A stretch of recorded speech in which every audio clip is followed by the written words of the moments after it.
Madison wrote that the executive branch is the branch most prone to war. Therefore, the Constitution, with studied care, granted that power or vested that power in the legislature.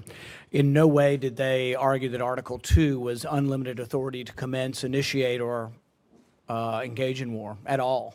In fact, most of the Founding Fathers would disagree with you on saying that Article 2 gives the president power to commence in war. To defend the country under imminent attack, to execute the war once the war is initiated. The initiation of war is congressional duty, not the president's at all. Even the War Powers Act, a couple centuries later, nobody reports this. It has a reporting requirement in there, but it also says in another section that this is a reporting requirement for things that are either imminent attack or authorized war. There's nothing in the War Powers Act about unauthorized war because we're not supposed to be doing it. So I agree completely with the authors of this that we should be doing something. I applaud their motives. I don't question their motives, but I do doubt that this will change any of our military interventions as to what we are doing. I want to know, are we going to limit the president's power? Are we going to take back our power? I think a 5-year sunset is, and I don't mean to be mean, but it's essentially nothing. I mean, we've had millions of people die in 5-year wars before, so I think it's virtually meaningless.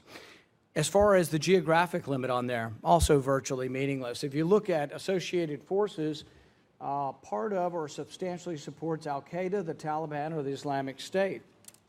Well, just the Islamic State's in 32 countries right now. I mean, you add in Taliban and you add in al-Qaeda, we're probably at least 50 or 60 countries. I'm not voting to go to war in 50 or 60 countries.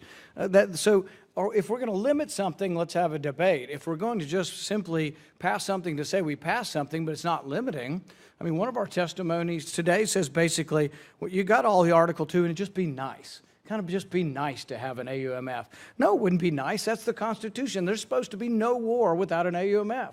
We have been illegally at war for a long time now. This is illegal war at this point. So when we look at this and we ask ourselves, what are we doing here? Are we going to limit the power? Are we going to eliminate the duration of the war? Are we going to identify our enemy?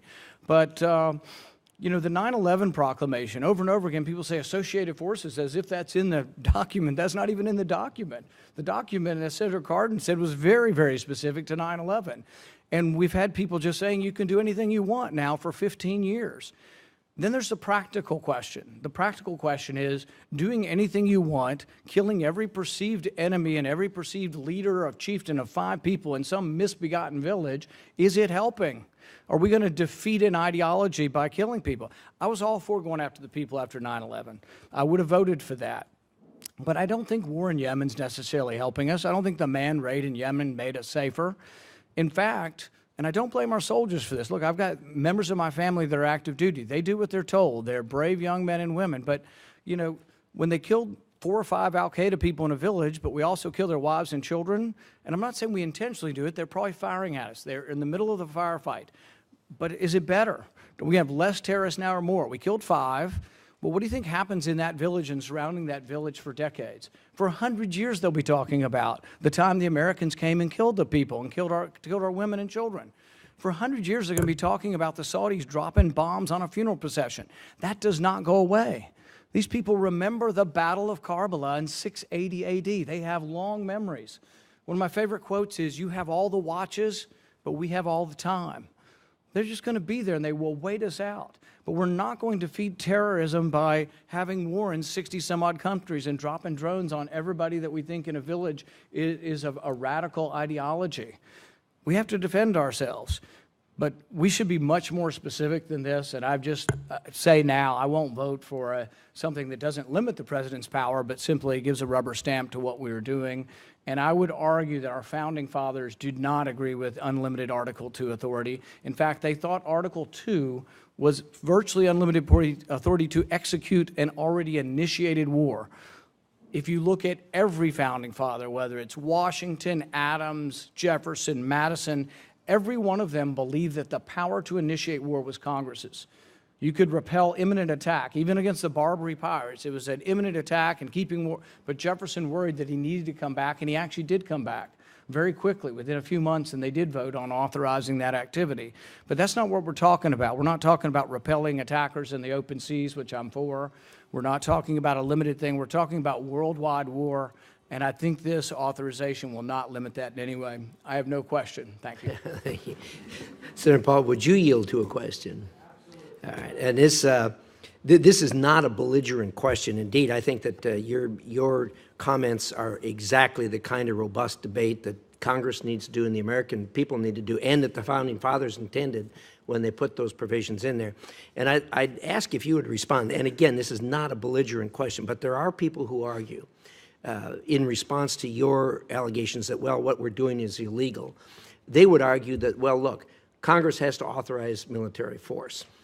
There's no exact way they have to do it, and one of the ways they can do it is by appropriating funds for it, thereby giving it the okay. So there are people who make that argument.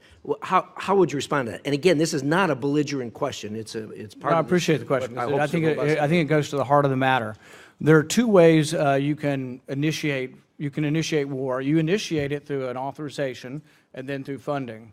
You can discontinue funding. That's one way of ending it, but you're trying then to end something if it was never initiated. So for example, currently we have a war never initiated by Congress, and you would be trying to end it by funding. I would argue that practically it's very difficult to stop funding, because the argument will be, you know, like I say, I've got active duty, I have active members of my family over there. Do I want to stop funding them in the middle of their battle? So it is much more difficult that way, but I think the debate was intended to be at the beginning before we begin funding a war. And even during Vietnam, the most acrimonious our country has probably been in terms of war, other than the Civil War.